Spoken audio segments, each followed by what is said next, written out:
A woman who was 7 months pregnant was dragged out of her own home by the police. Not for stealing. Not for hurting anyone. She was arrested for lying. Lying, they said, about the baby inside her. A baby she could feel kicking as they pushed her into that van. Her husband stood at the door and watched them take her away. And he said nothing. Because the woman standing next to him, smiling, had already planned every single second of this. Before the story ends, you are going to ask yourself one question.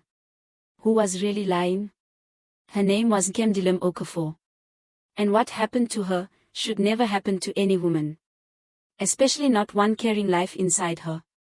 We all know that fear, somewhere deep down. The fear of being wronged by the very people who promise to protect us. The fear of telling the truth and having no one believe you. That is the story you are about to hear. And if this is the kind of story that speaks to you today, subscribe right now and turn on your notifications.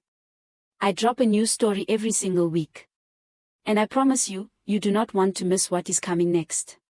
Now, let us begin. But to understand how a pregnant woman ended up in a police cell, accused of lying about her own child, you have to go back. Back before the police. Back before the market. Back before the two women who walked up to her that afternoon. You have to go back to the day Nkemdilim Okafor believed she had finally built the life she prayed for. Because that life was already being taken apart. And she had no idea. Nkem did not come from money. She grew up in Saka, in a small house with too many children and not enough food. Her mother sold tomatoes by the roadside until her hands cracked. And Nkem swore, even as a girl, that she would build something of her own. She started with one table in the market. One table, and a few yards of Ankara cloth. She would wake before the sun, and sleep long after it was gone. Slowly, that one table became a stall. That stall became a shop. A real shop, with shelves of lace, silk, and the finest Ankara in the whole market. Women came from other towns just to buy from her. There were nights she slept on the floor of that shop, guarding her stock, because she could not yet afford a watchman. There were months she ate one meal a day, so she could reinvest every naira.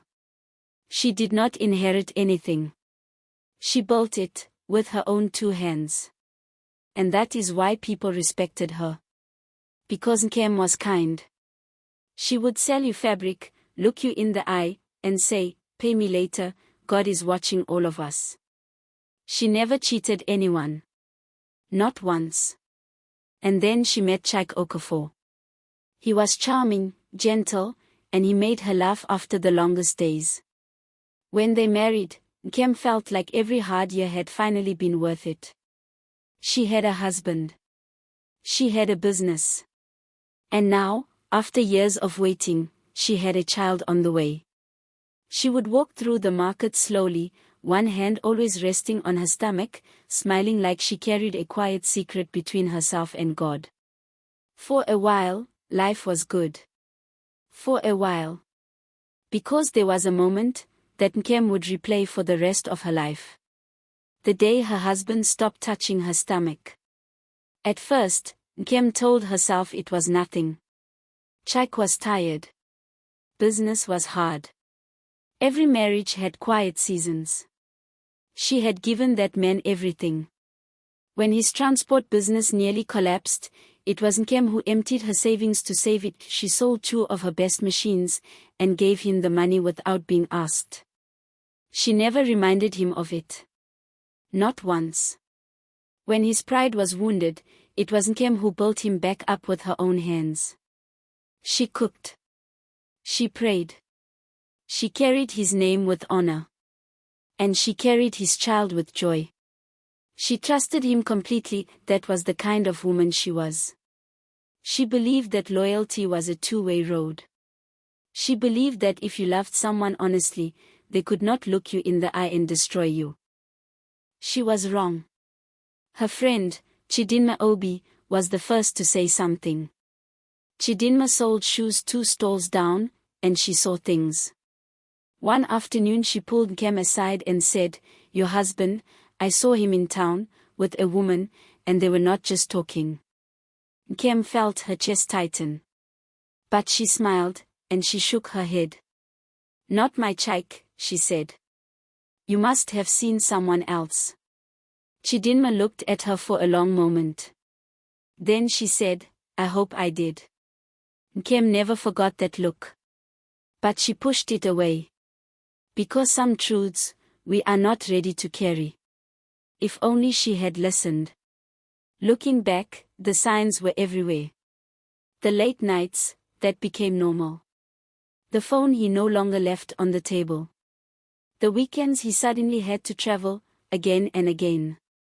The way he answered her questions, with one word, and turned away. And the way he stopped touching her stomach, as if the child inside her did not belong to him. One night, Nkem could not hold it anymore. She asked him quietly, "Chike, are you still happy with me?" He did not answer at first. He just stared at the wall. Then he said, "Not everything that looks good is good." That night, Nkem cried alone, while he slept beside her like a stranger. She told herself she was being emotional. She told herself it was the pregnancy. She told herself 100 soft lies, so she would not have to face the hard one. If you are still with me, subscribe right now. Because we are only halfway through this story. And the second half is where everything you just heard starts to fall apart. Because 3 days later, in the middle of a busy market afternoon, 2 women were already walking toward her. It was an ordinary day. Voices everywhere. People bargaining. Life moving as usual. Then Nkem looked up and saw them. 2 women, walking straight to her shop. One older, with sharp eyes and a stiff back. The other younger, beautiful, confident, and smiling, like she already knew how this would end. Before Nkem could speak, the older woman said, "So this is her." The younger one nodded. "Yes. That is her." Nkem frowned. "I am sorry, do I know you?" The younger woman stepped closer. "You do not know me," she said calmly. "But I know your husband." Everything inside Nkem went tight. "I do not understand," she whispered. "You will," the older woman snapped. Then she pointed at Nkem's stomach. "That pregnancy is a lie." The words landed like thunder. "What?" Nkem breathed. "That child you are carrying," the younger woman said, "is not Chike's." The whole market seemed to stop. People turned. Listening. Watching. Waiting. "That is not true," Nkem said. But the younger woman only smiled. "My name is Lola Baligan," she said. "And I have been with your husband for over a year." Gasps. Real, loud gasps, all around them. "He told me everything," Lola continued. "He said you trapped him with this pregnancy." Nkem's voice shook. "That is a lie." "Is it?" the older woman cut in. "Then why has he been spending every weekend with us?" Nkem froze. Every missed call. Every absence. Every excuse. It all came rushing back at once. "Call him," Lola said softly. "Call your husband. Right now." Nkem's hands trembled as she dialed. The phone rang. And rang. Then he answered. "Chike, where are you?" she said. "I am busy," he replied. "Busy where?" Silence. Then, "I am not coming home tonight." Her voice broke. "Who is this woman, Chike? Who is Lola?" A long pause. Then quietly, he said, "I was going to tell you." That was it. Not a denial. Not a defense. A confession, in 4 small words. Right there, in the open market, in front of everyone, Nkem's world collapsed. And Lola leaned close to her ear, and whispered. "You see. I do not lie." But Nkem did not cry. She went very, very still. And for the first time, she felt something colder than pain. She felt the sense that this had been rehearsed. That these women had not stumbled upon her. They had come for her. Because this was not an accident. This was a plan. 3 days later, she found out exactly how deep that plan went. Because that morning, the police came to her door. They knocked hard. Nkem opened it slowly, one hand on her stomach. "Are you Nkemdilim Okafor?" the officer asked. "Yes," she said. "You need to come with us." "For what?" she breathed. "Fraud. Extortion. And a false paternity claim." Nkem could not speak. "Tell it at the station," the officer said. And as they led her out, her neighbors gathered, and whispered, and judged. "She looks so innocent," one of them said. "You never really know these women," said another. At the station, it got worse. Because Lola Baligan was already there. Calm. Comfortable. Smiling.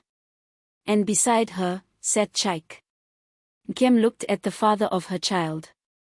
He did not look back. Not once. "They claim you are trying to deceive this man," the officer said. "It is his child," Nkem cried. "Prove it," Lola replied sweetly. And that was the moment Nkem understood everything.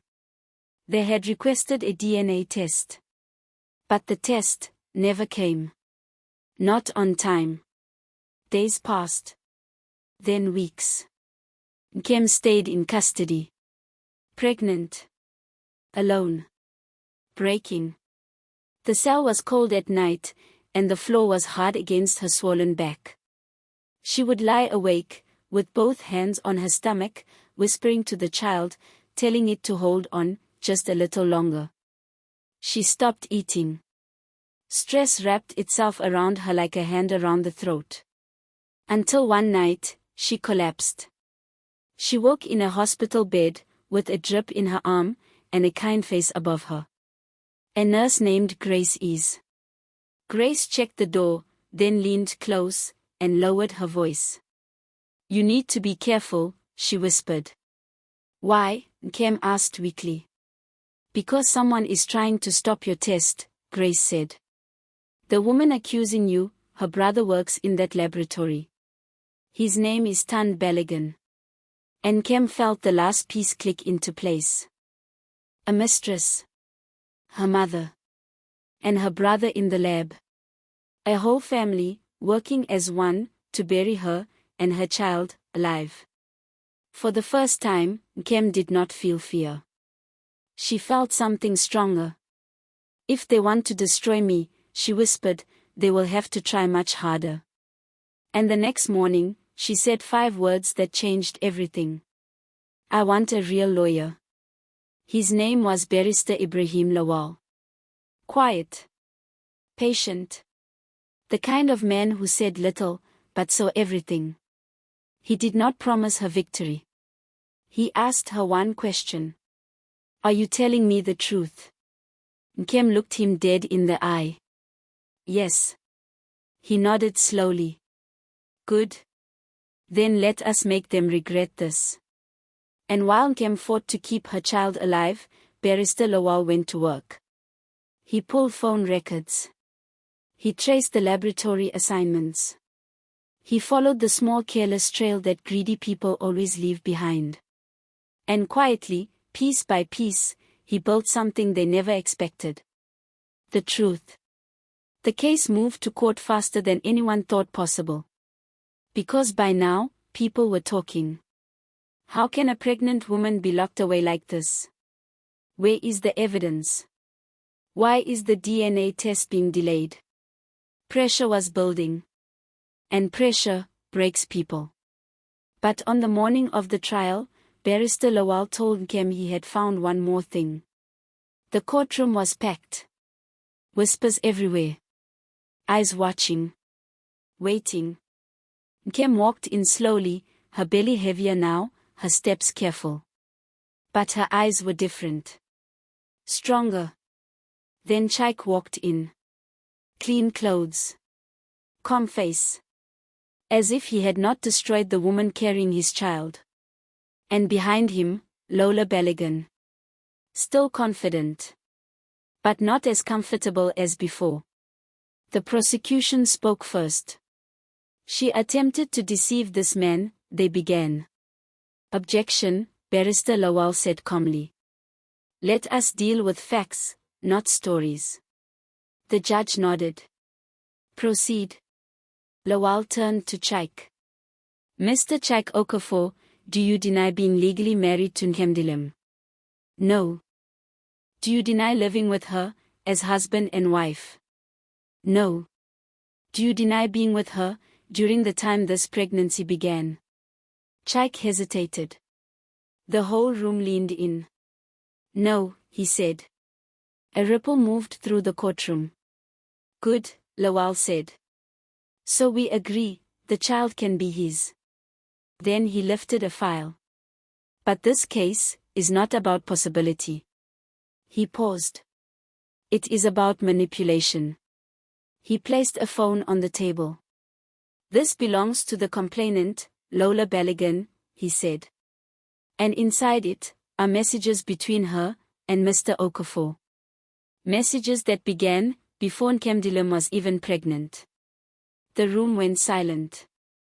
They planned this, Lawal said. They discussed removing Kem from the picture. And they discussed the money. The room erupted.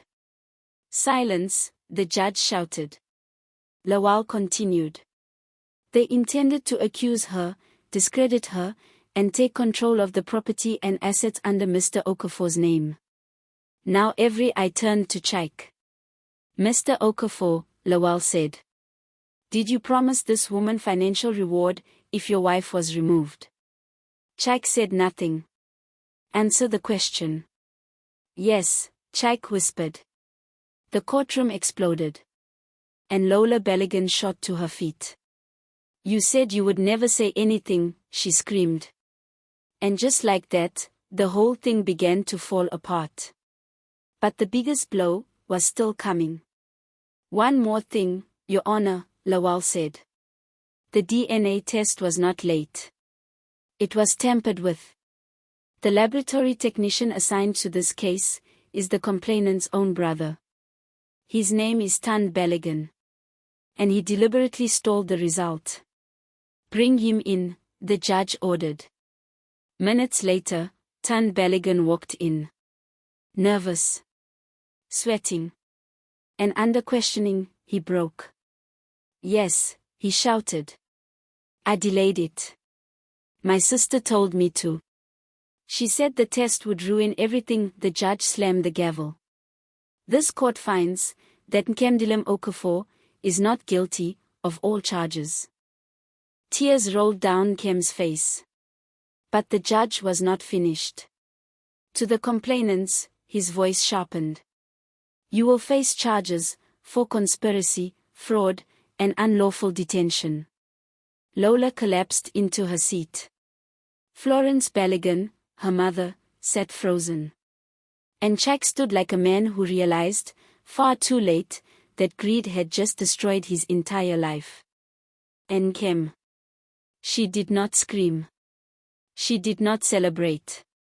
She simply placed both hands on her stomach and whispered. We did it. Weeks later, the real DNA result came back. Positive. The child was Chaik's, exactly as she had always said. But by then, it no longer mattered. Because some betrayals do not deserve forgiveness. Lola Baligan and her mother were convicted.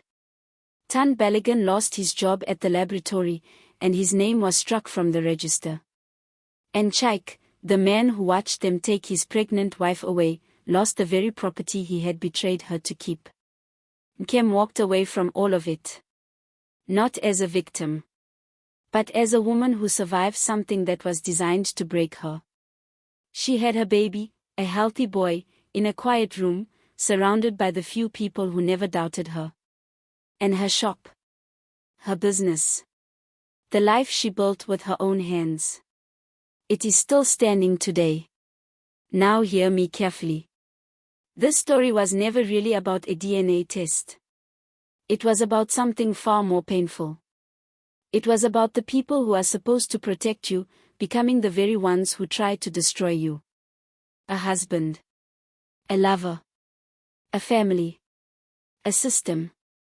All of them looked Nkem in the eye and called her a liar. And here is the lesson. When everyone around you is shouting that you are guilty, the truth does not get louder. The truth gets patient. It waits. It grows quietly, even while you are breaking. And one day, when they least expect it, the truth stands up in a room full of people, and it speaks. So protect your peace. Watch who you trust. And never let a crowd convince you to doubt what you know to be true. Because the truth does not stay buried forever. Now I want to hear from you. Tell me honestly. What was the worst moment for you? Was it when her own husband whispered, "I was going to tell you"? Or was it when she stood in that cell, pregnant, and decided she would fight? Drop it in the comments. I read every single one. And if this story moved you, subscribe right now, and turn on your notifications, so you never miss what is coming. Because next week, I am telling the story of a woman who spent 20 years being told she was not good enough. And then one morning, she walked into a boardroom, and discovered that every single person who had ever looked down on her, was now sitting on the other side of the table, waiting for her, to decide their future. You do not want to miss that one. I will see you in the next story.